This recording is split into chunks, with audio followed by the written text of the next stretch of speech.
earlier you mentioned that you were going to outline during the campaign some of what you termed the parts of the negative record of Senator Byrd, Jr. What did you have in mind? Well, I think it's a negative record in the extent that he has done nothing that we can find on the record to really justify his claims in the primary campaign.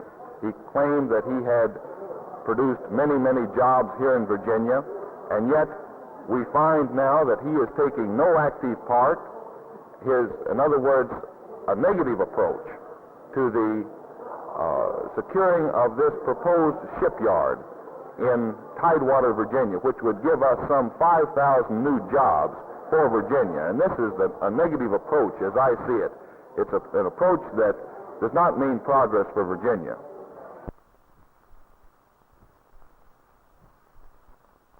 Mayor Old, if you are elected, you will no doubt face a showdown on the open housing civil rights bill, which appears to be doomed now, but will be back again for another try in the next Congress. When this happens, how would you take a stand? Well, on the open housing, I am opposed to that. I noticed the other day that Senator Dixon said that he was opposed to the whole bill. Some of the jury selection part of it I had previously thought probably was a constructive bit of legislation. But generally I would say I am opposed to it. I would tend to follow the leadership of Senator Dixon.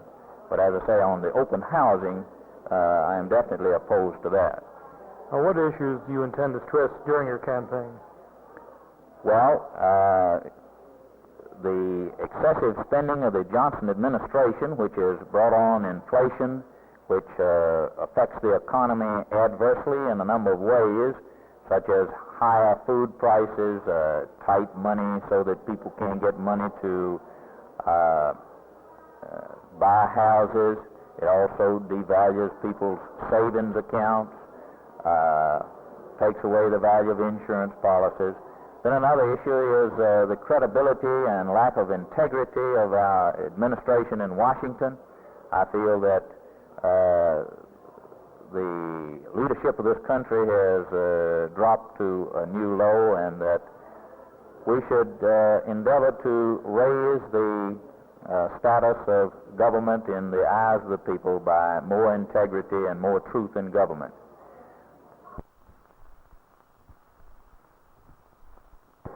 Well, I think essentially there will be four major issues around which a host of sub-issues will revolve.